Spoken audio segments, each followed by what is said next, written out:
Episode 3 of Ahsoka has come out, and just like the last two, it's complete trash. Nothing is to be gained by watching it other than a massive headache, because the show is both incredibly boring and also incredibly stupid. For the first half of the episode, everyone is just sitting around having dull conversations with uninterested actors who look like they would rather be somewhere else than here. And the last half is an unbelievably stupid action set piece that was supposed to make Ahsoka look amazing, but instead it makes everyone else look like complete fucking retards. The acting has also not improved as well, as Rosario Dawson continues to be about as expressive as a plank of wood. Even during the action scenes when people are trying to kill her, she barely reacts to being attacked, showing no emotions at all. What's strange about this is that Rosario Dawson is a capable actress, and yet I have seen people in brain-dead comas show more life than she does, which can only mean that she was told to act this way.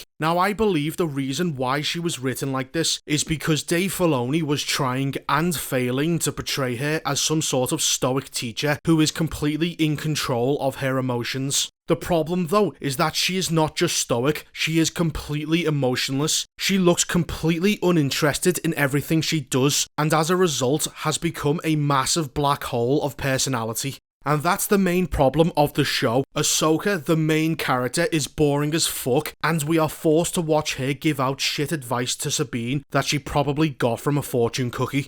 Anger and frustration are quick to give power, but they also unbalance you. He who questions training only trains himself at asking questions. What?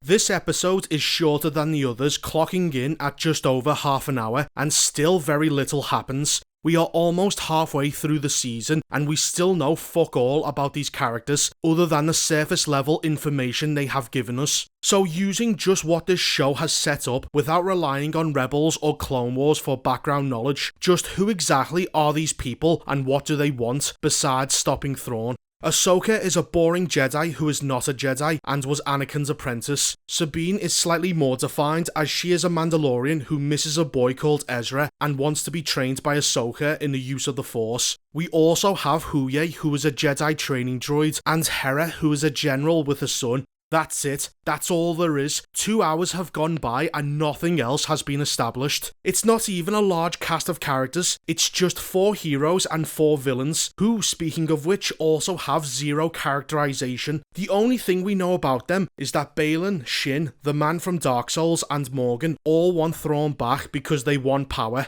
That's it. There's no dynamic between them, no tension or backstabbing. We don't even know why they want power. They just do.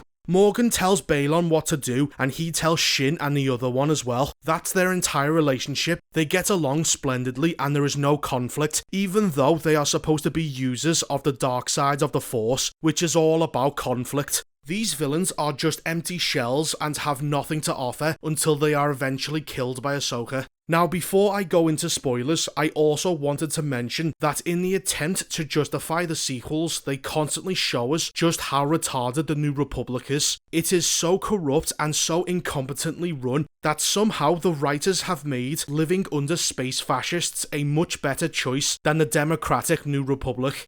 Star Wars is supposed to be about good versus evil, and yet they have made the space Nazis the only logical choice for a stable government. So with all that said, let's dive into the giant shithole which is the plot. The episode begins with a training scene in which Sabine is practicing alongside Huye. She is struggling until Ahsoka arrives and they redo the training scene from A New Hope. Every time Disney tries to make a reference to the original trilogy, this is my reaction. How dare you stand where he stood?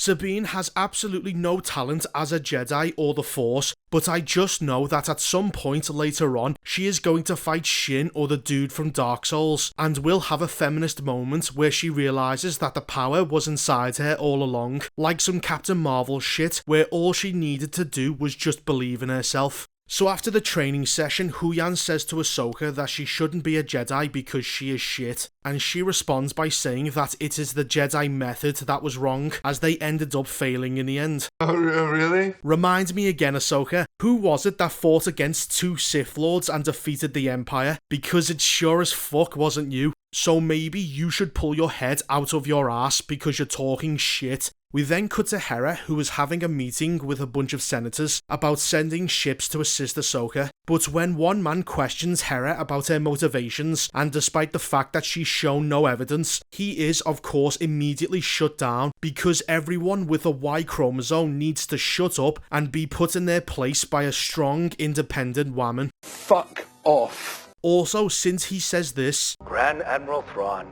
is dead. He is most likely an Imperial asset. Hera ends up being denied help and calls Ahsoka to tell her this, so she is walking into enemy territory with no backup, so what does she do?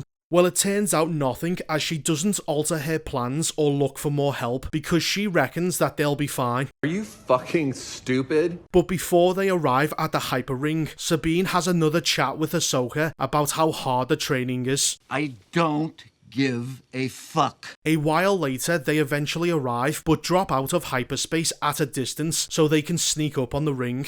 But even though they do this, they are somehow ambushed by Shin and the guy from Dark Souls, because they must have known exactly when and from where they were going to drop out of hyperspace. What follows next is one of the most stupidest and least tense space battle scenes I have seen. No one takes the situation seriously, and Ahsoka's ship takes 0 damage despite being shot at dozens of times. And when I say 0 damage, I mean not even a scratch. People may use the shield's defense, but they don't even shake around in the cockpit like they do on Star Trek when they're fired upon. No, they remain perfectly still. Shin might as well be flashing her taillights at her because her ship is completely useless. Her weapons are so ineffective that they must have spent all of the money on the hyperspace ship and have had to cheap out on the interceptors. It's kind of like the scene from Scary Movie 2 where they have these high-tech guns and these ghost-seeing goggles, but they spent all of their money and could only afford cup strings. So Morgan realises that she probably should have afforded better ships and orders the cannons on the rings to open fire, which actually manage to damage and even disable their ship. But before they can be destroyed for absolutely no reason, they suddenly lose track of them. Oh, how convenient! Yes, this doesn't make any sense, and yes, this is just contrived bullshit to save their lives, because without it, they would be dead.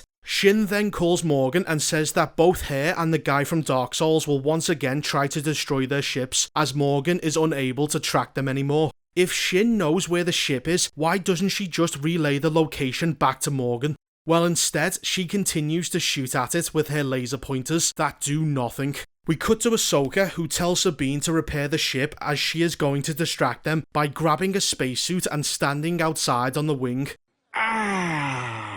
Just how slow are those ships travelling for Ahsoka to have enough time to put on a spacesuit? Anyway, Ahsoka stands on the wing of the ship and copies Rey from the Rise of the Palpatines, as when they try to ram the ship into her, she dodges it and even manages to destroy one of them. Watching this, you may be thinking, why are these people so retarded, besides the fact that they are written by Dave Filoni? Well, this chain of stupid events is all so that Dave can try and show Ahsoka off like she is some sort of girl boss. Except all this doesn't make Ahsoka look good. No, it makes the villains look unbelievably stupid. So Sabine gets the ships back online and they flee to the planet, which was the entire point of this episode. Dave wanted them on it no matter what stupid shit he had to pull in order to make that happen. Now, you probably thought that it couldn't get any worse. But wait!